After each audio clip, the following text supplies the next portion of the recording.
שמחה כמבול של תקווה על אדמת ארץ כה צמאה.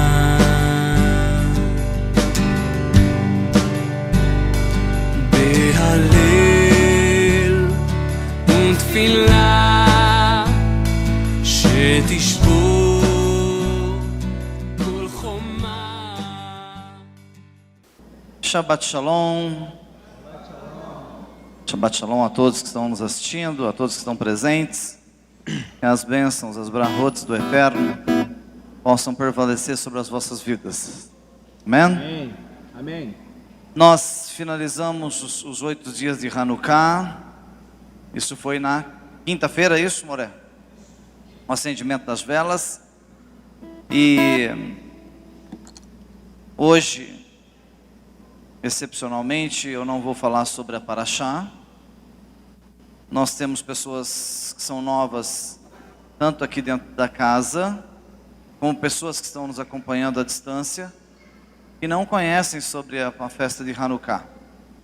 Porém, eu me preocupo muito com que as pessoas entendam o significado da festa.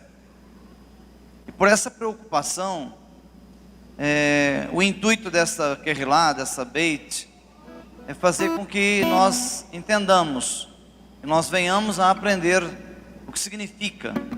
Então, às vezes você pode até ter visto esse estudo ano passado, porém eu tirei algumas coisas, mas acrescentei outras, e você vai estar mais instruído do que já está dentro do contexto. Então, eu quero mostrar para você, você que está chegando agora, você que está começando a nos acompanhar agora pelas redes sociais, os membros que são nessa casa, os membros que são novos nessa casa, eu quero que você entenda que essa festa não é uma festa de 10 anos, 30 anos, não é uma invenção do povo judeu, ok? É uma festa milenar. Ela é milenar, ok? Ela tem 2000 anos. Então Hanukkah tem 2000 anos. E consta sobre ela nas Escrituras. Então nós vamos estudar lá no livro de Yeshayahu 42:1, que é Isaías, e Yohanan 10:22, que também nós temos ali uma explicação muito rapidinha sobre esse assunto. Eu creio que você passando a ter conhecimento, entendendo melhor, você vai poder praticar com mais facilidade. E uma coisa que está acontecendo que tem me deixado muito feliz é que praticamente toda a congregação, uma grande parte, né? Toda ainda não, né? Perdão. Uma grande parte tem feito o acendimento das velas, tem postado a foto do acendimento no grupo da família. Aquilo ali não é para aparecer. Eu estou mostrando que eu acendi. Não. O intuito ali que eu pedi para as pessoas postarem é para animar, dar uma empolgação para aqueles que não fazem. Servirmos de exemplo para os que não fazem. Porque se eu falo para alguém, vamos acender as velas de Shabbat, a pessoa fala, mas quem está acendendo? Tem alguém acendendo? Uma vez que você vê no grupo lá 5, 6, 7, 8, 10 famílias postando, isso traz, muitas pessoas me procuraram depois que viram as fotos. Então, é uma maneira de divulgar, é uma maneira de você ensinar. Nós estamos usando essa ferramenta digital para estimularmos as pessoas a acender as velas de Shabbat. As velas de Hanukkah também foram postadas durante a semana que estavam sendo acendidas. Então algumas pessoas já colocaram uma Hanukkah na sua casa, já começaram a fazer o acendimento. Então elas vão aprendendo. E é um conceito que para ensinar isso para a congregação é um processo lento. Não tem como absorver tudo de uma vez, não é? Por isso que existem níveis de elevação. Cada um está num nível, cada pessoa está num nível. Então cada pessoa está aprendendo gradativamente. Você que não acendeu as suas velas de Hanukkah esse ano, o ano que vem, não espera chegar em cima da hora. Adquire a sua Hanukkah, o seu candelabro de 9 pontas, prepara as velas para quando chegar na data, você esteja acompanhando com toda a carralo, com toda a querrilá. Amém? É profético. Acendimento das velas é estar profetizando que estamos atraindo a luz de Hashem para a nossa congregação, para a nossa cidade, para a nossa família, para o nosso país e para o planeta Terra. Estamos chamando a luz de Adonai para iluminar todo o planeta Terra. Tem um porquê. Tem um porquê. Tem uma essência divina nesse negócio. Então vamos em frente. Olha lá. Lá no livro de Yohanan, capítulo 10, versículo 22, olha o que está registrado lá. Então, se isso está registrado lá, é porque a festa tem um registro bíblico. E se ela tem um registro bíblico, então nós podemos considerá-la. Ainda que não estivesse na Bíblia, mas estivesse no Talmud, nós também poderíamos levar em consideração. Mas veja só, em Yohanan 10, 22 está escrito: chegou o tempo de Hanukkah em Jerusalém. Era inverno. Eu fiz questão de destacar era inverno, porque Deus preza pelas datas. Por isso que esse ano nós não levamos nem para frente nem para trás a data de Hanukkah. Algumas festas, às vezes, a gente modifica, porque se cai no meio da semana, nós temos vários parâmetros aqui, é muito complexo esse negócio. Vamos supor que uma festa de Sukkot caia na quarta-feira, mas como é uma festa de 7 dias, a gente aproveita o próximo final de semana para estar dentro do período. Já assim, a Torá não era de 7 dias, nós tivemos que fazer na data. Então nós estamos nos adequando dentro das datas proféticas. Porque eu não posso ficar mexendo muito em data, remanejando datas. Então, quando aqui no livro de Yohanan, no livro de João 10, 22, diz assim: era inverno. O inverno começou agora lá em Jerusalém. Agora, semana passada.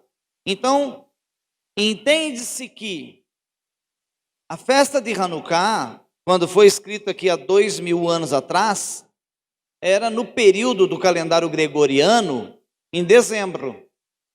Mas ela sempre oscila, porque o calendário gregoriano não bate com o calendário lunar, o calendário divino, o calendário judaico. Então é por isso que tem anos que cai no dia 10, dia 15, dia 20, e vai ter ano que pode cair até lá no dia 24, 25 de dezembro, a festa das luzes, ok? Então, a Bíblia está nos relatando que era inverno, ou seja, era o mês de dezembro para nós, para você que está nos assistindo, para você que está aqui, para você entender um pouco melhor, ok? O versículo 23 diz assim: faz uma observação. Essa letrinha E aqui está fazendo uma observação. E Yeshua estava andando na área do templo, caminhando pela coluna de Shilon, de Salomão, né? Tem uns pórticos lá, uns pilares dentro do templo, e Yeshua estava passeando por esses pilares, justamente na data da festa de Hanukkah, na celebração dos 8 dias da festa. E essa festa, na verdade, dentro do contexto judaico, dentro dos ortodoxos, da ortodoxia, eles estendem ela até por 2 meses, até 60 dias se estende Hanukkah.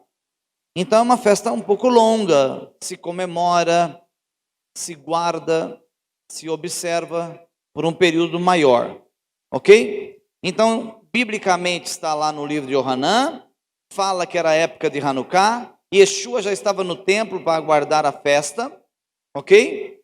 Então nós estamos dentro de um período profético, de um período em que é nos chamada a atenção que nós temos que trazer luz para as trevas.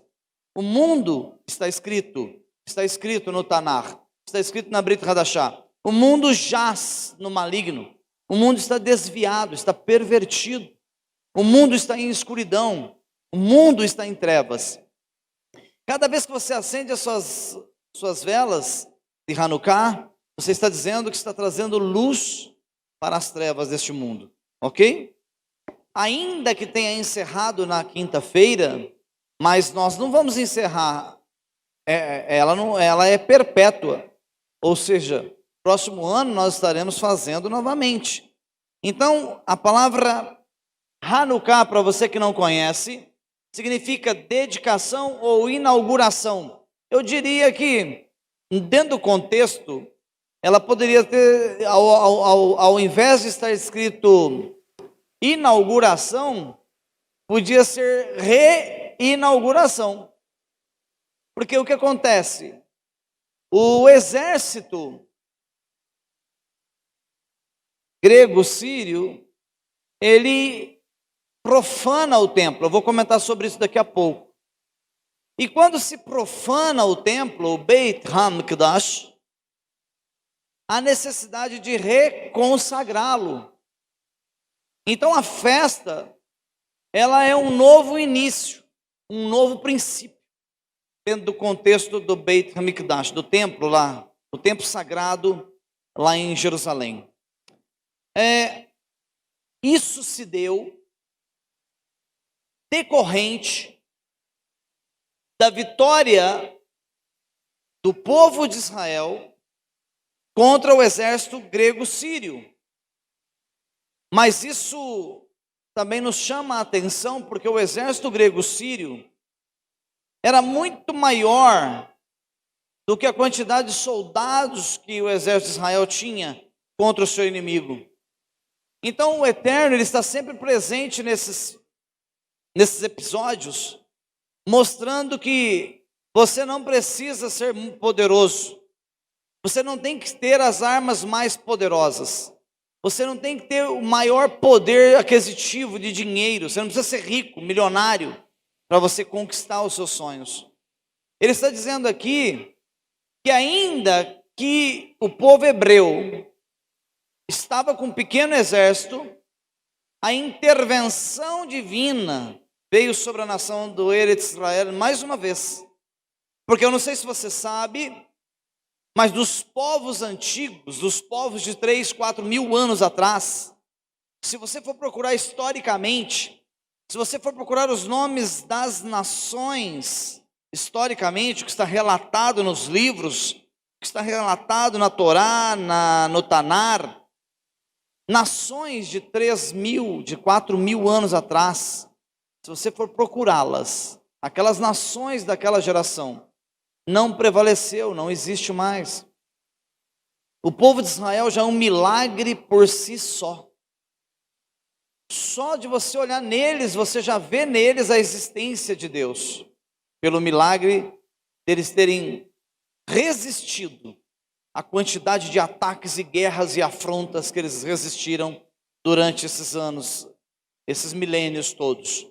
Então, quando o exército grego-sírio invade, quando eles vêm com um poderio militar muito grande, o Eterno, na sua misericórdia, reverte o processo e faz com que Israel vença essa batalha. Isso aconteceu no dia quando finaliza essa guerra, o final dessa batalha, que foi longa. Não foi uma batalha de 8 dias, foi uma batalha longa. Essa batalha, essa guerra que durou muito tempo, com muitas perdas, com muitos prejuízos, essa guerra entre o exército grego-sírio e Israel, quando alcançou Israel, que não foi só com Israel que houve essa guerra, quando alcançou Israel, ela finalizou por volta do dia 25 de Kislev. Kislev, que é do calendário judaico, equivale ao mês de dezembro do nosso calendário. Então olha que interessante, no dia 25, e finalizou-se em 165 AC, ou seja, em 165 antes de Cristo. Quando o Mashiach veio, Quando o nosso Mashiach veio em Jerusalém, quando ele andou em Jerusalém, quando ele nasceu da mãe dele, de Miriam, e já fazia 165 anos, porque o calendário é contado ao contrário. Quanto mais próximo do ano 1, ali agora vem caindo, 164, 163, 162. Quando ele chega no ano 0, ele inverte. Aí ele começa ano 1, ano 2, ano 3, ano 4. Por isso nós estamos no ano 2020. Mas se eu voltar lá quando o Mashiach nasceu, quando Cristo nasceu, um ano antes dele é ano menos 1, menos 2, menos 3, menos 4, menos 5. Ou seja, 3 antes de Cristo, 5 antes de Cristo. Foi um marco fundamental na história da humanidade, o nascimento do Mashiach. Então veja só, 165 anos antes do nascimento dele, aconteceu essa batalha e essa vitória. O líder dos sacerdotes, dos Kohanim, se chamava Matityahu. O nome dele era Matityahu. A nossa Bíblia não consta o livro deles, porque esse livro não foi canonizado, não está no canon, não foi santificado. O livro que consta a história desta guerra se chama o livro de Macabém, de Macabai, são os Macabeus. Você encontra entre os 11 livros não canonizados que está dentro da Bíblia Católica, Apostólica Romana. Um dos livros, que é o livro de Macabeus, é um livro histórico que conta a história de Hanukkah.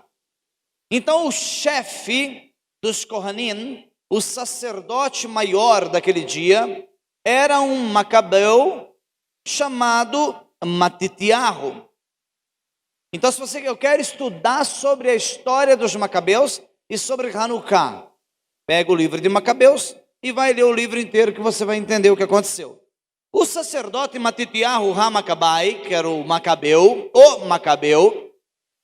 recebe uma afronta do general, do líder supremo do exército grego-sírio. Esses líderes eram profanos, eram servos de Hassatan. Quando ele entra em Jerusalém, ele começa a oferecer sacrifícios no Beit HaMikdash.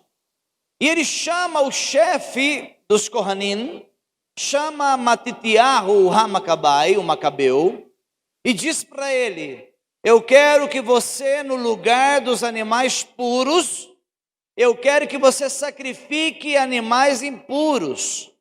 Eu quero que você ofereça um porco lá no templo. Ah, para quê? Isso foi o ápice. Foi a pior opção que esse líder pôde fazer. Então o sacerdote recebeu essa ordem, e ele, como sendo um servo de Hashem, um homem, um tzadik, um homem justo, ele não ia admitir, ele não ia aceitar que fosse oferecido um porco, por exemplo, no Beit HaMikdash. Ele recusou a ordem do exército sírio. Então veja só, a festa de Hanukkah, por eles já terem oferecido sacrifícios, não os Kohanim, mas os líderes do exército invadiram o templo e ofereceram sacrifícios impuros no templo. Havia necessidade de reconsagrar, se eu posso usar essa palavra. Havia necessidade de reinaugurar, desprofanar, se eu posso também usar essa palavra, eu vou usar. Tinha que desprofanar, descontaminar o templo, porque o templo havia sido contaminado. Porque se você oferece algo impuro numa kahal, numa sinagoga, você profana o ambiente. Então a festa de Hanukkah teve o principal intuito reverter a impureza que foi oferecida dentro do Beit HaMikdash, dentro do templo em Jerusalém. Vamos em frente? Olha lá. A guerra então se foi em torno dessa invasão que eles começaram a profanar todo o sistema e eles idolatravam a um Deus principal, o Deus principal da Grécia. O Deus maior da Grécia se chama Zeus. Quando você vem para uma congregação judaico-messiânica, você quando vê nós escrevendo a palavra Deus, a gente coloca um tracinho, um hífen, tira a letra E. Às vezes você já viu isso e nunca perguntou por quê. Nós não escrevemos Deus. Nós escrevemos Deus. Ou seja, D, tracinho, U, S. Fica aparecendo a palavra Deus. Por quê? Porque quando eu pronuncio Deus, soa muito próximo da palavra Zeus. Deus, Zeus.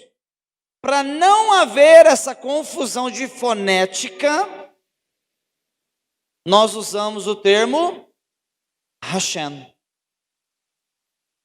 Por isso que não é bom, não é conveniente, quando você vai despedir do teu irmão, você diz, Deus te abençoe. Essa termologia nós usávamos outrora, antigamente, antes de entendermos o processo, antes de entendermos uma realidade de como funciona. Então hoje, de preferência, não que você esteja pecando de falar, Deus te abençoe. Mas você quer ser mais messiânico, mais perto dos originais, quer ser mais original.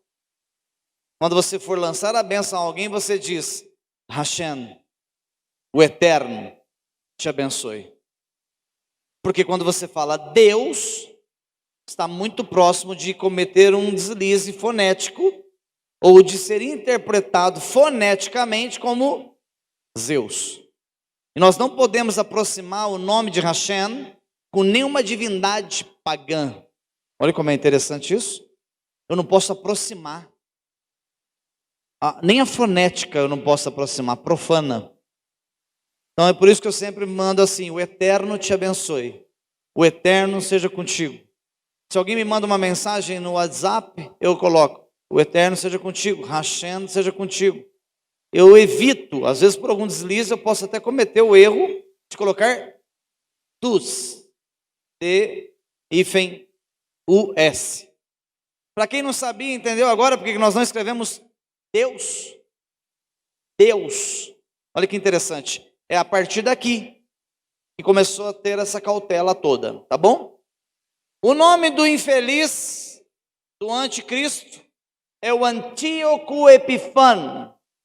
Antíoco Epifânio era o líder maior, o chefe. Esse homem tinha um espírito do anticristo, do anti-Mashiach, dentro dele. Então, qual era a intenção dele? Essa aqui é o templo, é o Beit. Vamos profanar o Beit. Vamos sacrificar animais não kasher, não puros. Ele sabia que se ele sacrificasse animais impuros lá no Beit, ele profanaria a sinagoga maior, a nossa casa maior. Porque o Beit HaMikdash é a nossa maior sinagoga. Vai ser erguida agora, Baruch Hashem, se assim permitir o Hakadosh Baruch Hu. Então, se o Beit for levantado novamente, é a nossa sinagoga mãe, lá em Jerusalém. E o que ele quis fazer? O Antíoco quis profanar a sede mundial. A casa onde se conecta com a glória de Hashem em Jerusalém. Lá em cima do Har Zion, do Monte Sião. Então ele proíbe também a leitura da Torá. Ele não permite que seja lido. Olha só, ele proíbe a leitura da Torá. Automaticamente eles não podiam fazer mais Shabat, serviço da Torá. Automaticamente as crianças não podiam mais ler a Torá em voz alta e aprender nas suas yeshivá. E ele ainda profana o Beit, colocando animais impuros para sacrifício. Tudo isso aconteceu no ano 165 a.C. Quando o Eterno viu que isso estava acontecendo, Hashem, na sua misericórdia e no seu cuidado zeloso para com as suas coisas, para com a tua obra, e para com a tua Torá, e para com o teu povo. Ele entra com uma providência e dá força ao povo de Israel para vencer o exército grego-sírio e derrotá-los, ok?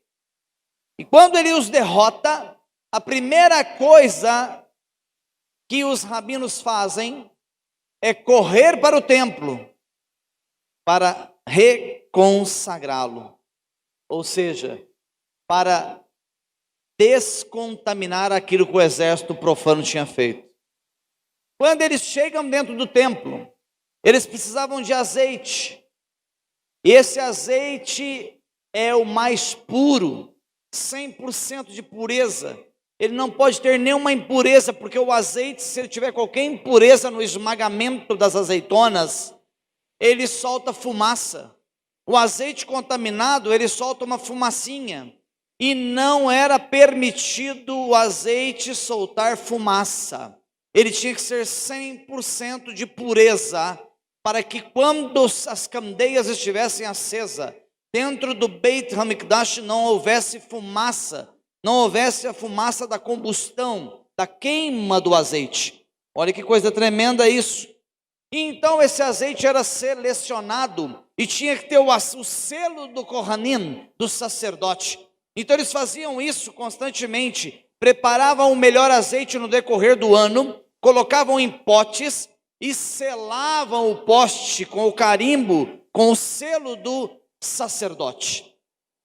Se aquele pote de azeite tivesse selado com o código do sacerdote, é porque ele já tinha sido aprovado, testado como pureza, 100% de pureza, estava apto a ser colocado na Hanukkah, ou melhor, estava apto para ser colocado no candelabro, porque até esse momento não existia Hanukkah, não existia um candelabro de 9 pontas, até esse momento só existia o candelabro de 7 pontas, até esse momento, até o ano 165 antes do Mashiach, não existia um candelabro de 9 velas.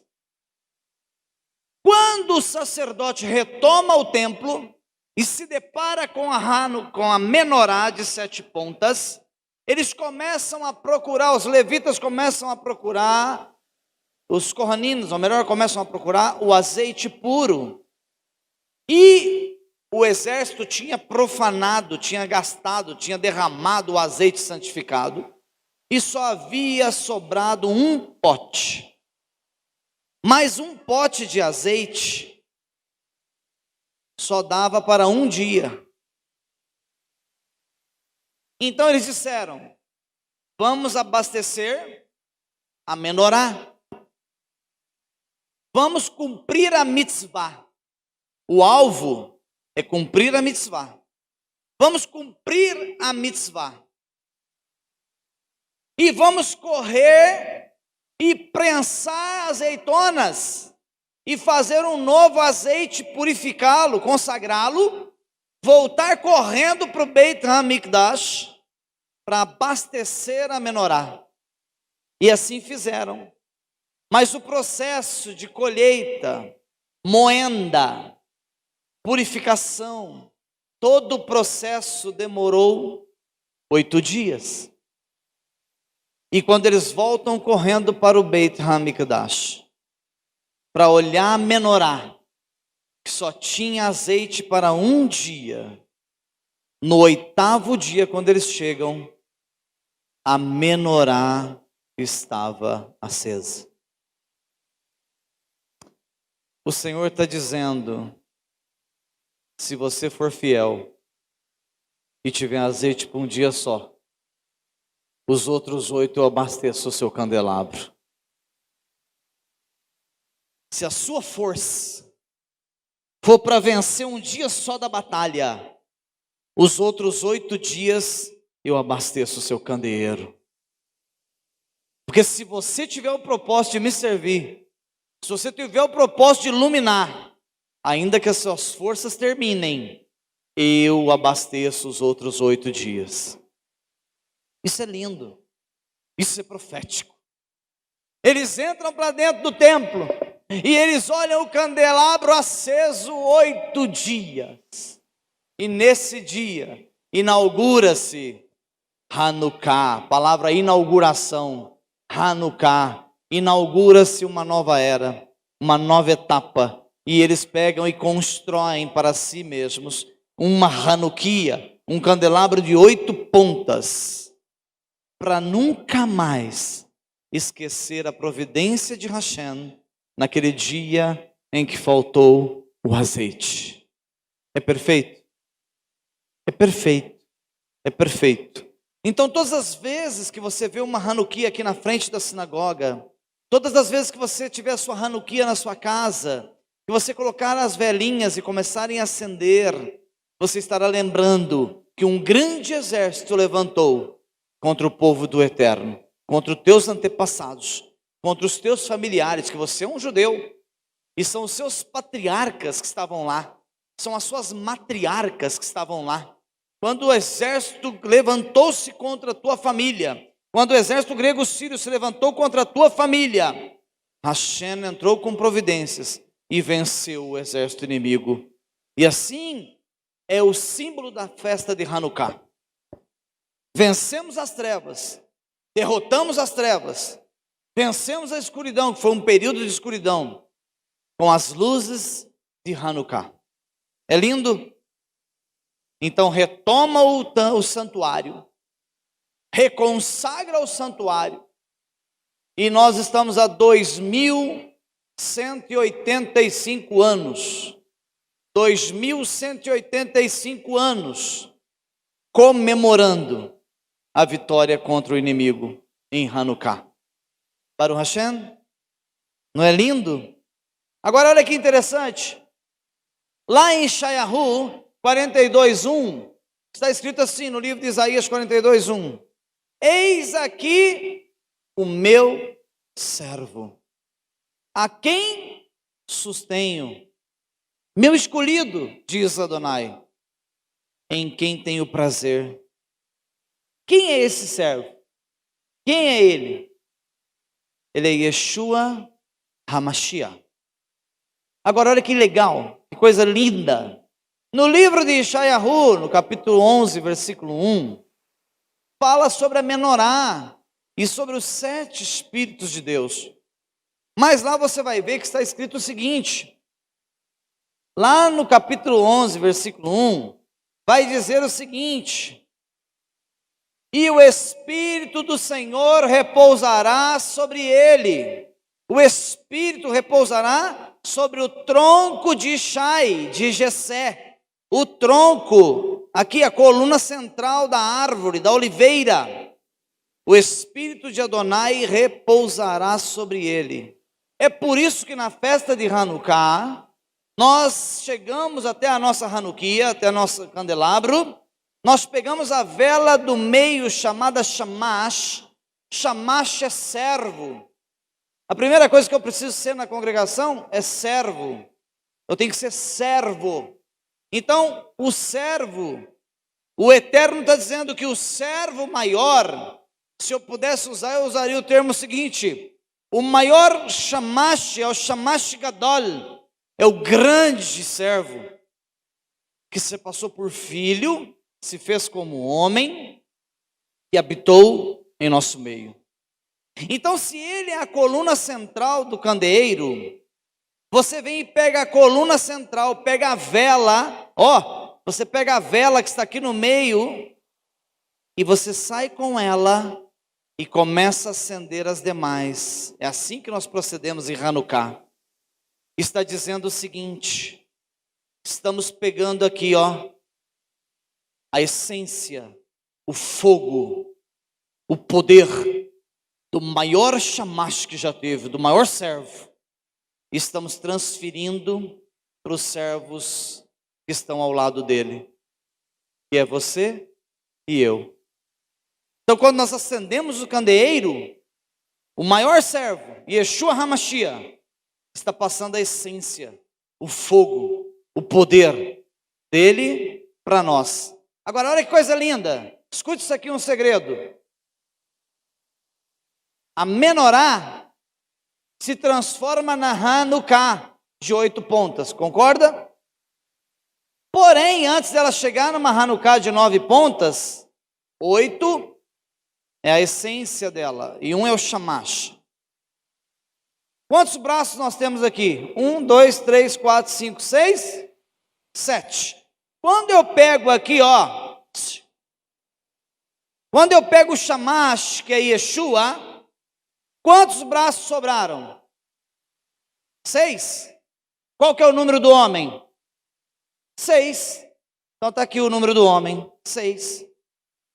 Eu pego a essência divina que está em Yeshua e venho preenchendo a essência do homem aqui, que é o 6. É perfeito?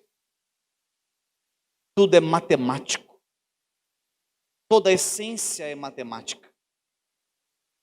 Então, quando nós acendemos os candelabros, a luz do eterno está o quê? Expandindo, abrindo e alcançando as nações. É por isso que pega-se primeiro a vela central, olha lá. Pega a vela central e começa a acender os próximos servos. Sou eu e você, que precisamos das nossas candeias acesas. É lindo isso? Demais, não é? Demais. Vamos em frente, vamos terminar? Então a chama central eu já te expliquei. A vela principal simboliza o Mashiach. E nós vamos agora para o livro de Yohanan para nós finalizarmos. Livro de Yohanan, capítulo 1, versículo 4, está escrito: nele estava a vida. E a vida, a luz. A vida era a luz. Lá no livro de Gênesis, Bereshit, capítulo 1, versículo 1, quando você começa a ler, você vai chegar lá no segundo versículo, e de repente o Senhor diz: haja luz. E houve luz. Está no versículo 3, se não me falha a memória. Pode confirmar aí depois, por favor. No versículo 3 de Bereshit, de Gênesis, está escrito: haja luz. O que o Senhor fez naquele momento? Acendeu o candelabro. A luz do Mashiach iluminou a terra. Então olha aqui, nele estava a vida, e a vida era a luz da humanidade. Nós não conseguimos caminhar sobre essa terra sem que o candeeiro esteja aceso, sem que a menorá ou a Hanukkah esteja acesa. Mas vamos em frente para você entender um pouco melhor. Lá no livro de Terrilim, Salmos 119, versículo 105, está escrito o seguinte: tua palavra. Vamos ser mais profundos? Vamos ser mais objetivos? Tua Torá.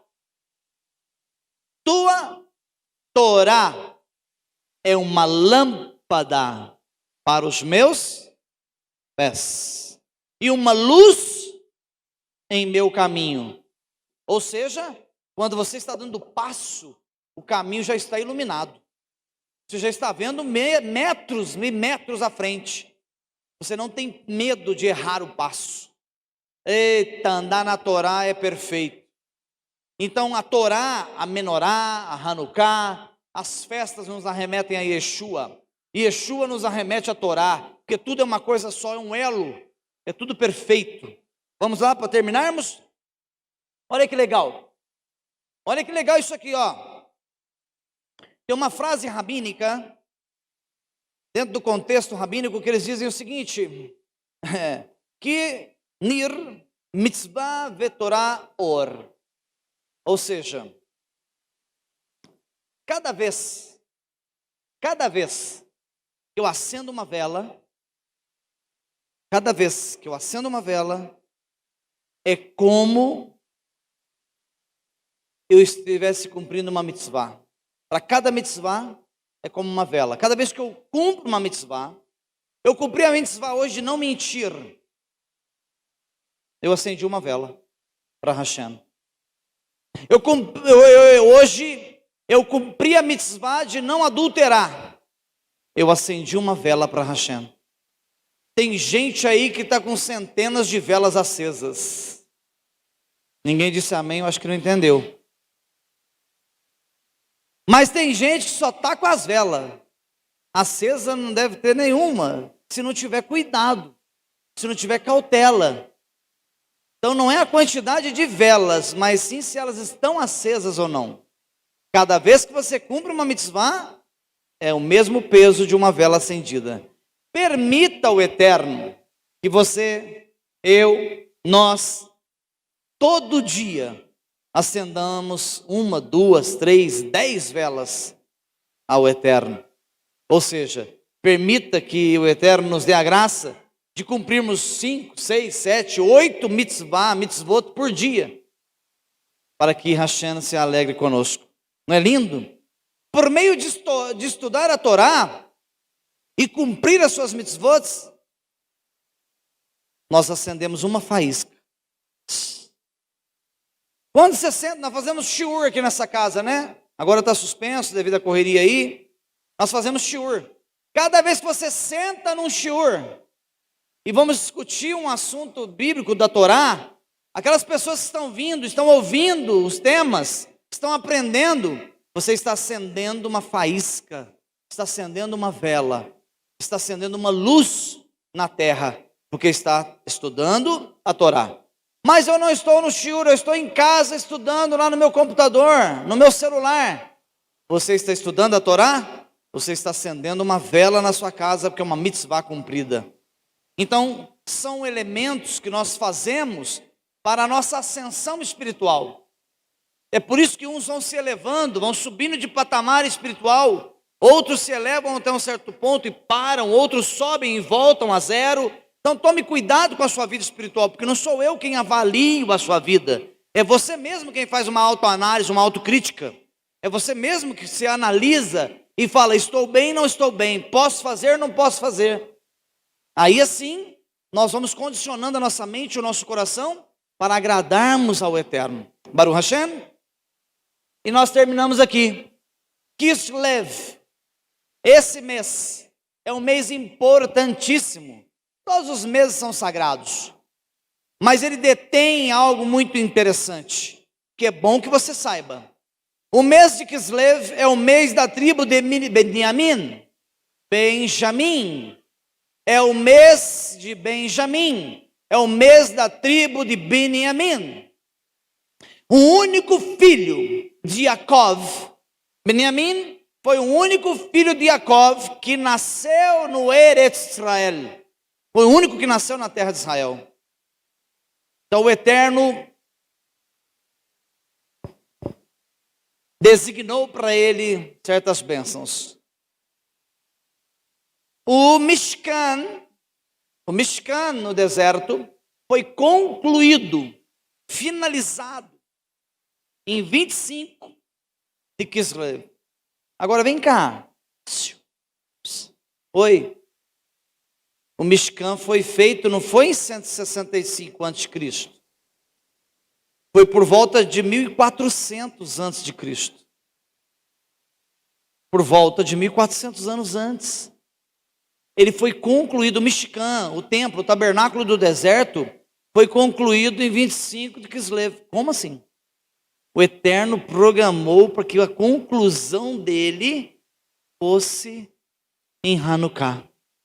Mas Hanukkah ia acontecer só 1400 anos mais tarde. O Eterno é perfeito? Ele é perfeito? Então você não tem que se preocupar. Faça a sua parte. Não se preocupe, faça apenas a sua parte. Não seja negligente com Hashem.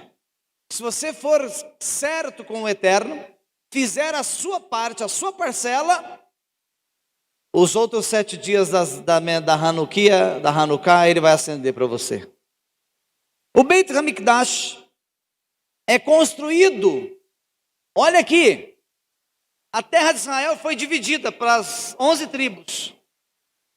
O Beit HaMikdash ficou na divisão, o templo foi levantado, o Har Zion, o Monte Sião, estava dentro do terreno de Benjamim. Olha que coisa tremenda, que privilégio. A parte da divisão das terras que sobrou para Benjamim foi construído o Beit HaMikdash em cima.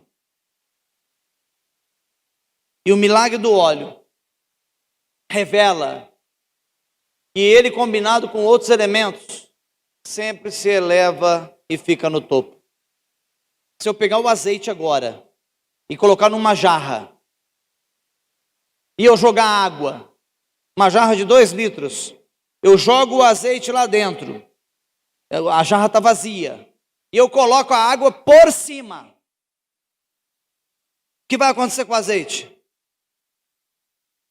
Ele vai boiar, vai ficar por cima.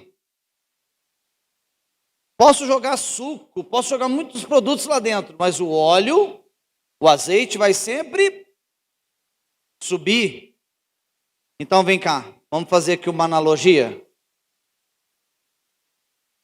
Não tem águas que possam te sufocar, te afogar ou te deixar submerso. Se você estiver com azeite de Hashem, você sempre estará na superfície. É bonito? É lindo? Pode vir enxurrada, marés, tsunamis, ondas gigantescas. Vai doer? Vai. Vai nos afrontar? Com certeza. Vai ser difícil romper? Vai. Mas o azeite nunca fica por baixo. Pode vir a pressão que for, ele vai vir à tona. Então você pode estar passando a pressão que for, o sofrimento que for, a peleja que for. Eu digo uma palavra profética para você no final da festa de Hanukkah. Hashem te elevará e você não estará suprimido, sufocado, afogado nas águas das turbulências da vida que vem sobre nós para nos testar. Baruch Hashem. Amém? Amém. Que o Hakadosh Baruch Hu seja sobre vós, vos conceda graça, sabedoria, discernimento, para que vocês venham colocar em prática aquilo que vocês têm ouvido em cima desse altar. Baruch Hashem. Porque toda honra, toda glória, todo louvor é designado a um. E o seu nome é um. É Ehad. Único para todo sempre. Amém. יברך אדוני וישמרך, יאהב אדוני פניו אליך ויונק, יישא אדוני פניו אליך וישם לך שלום.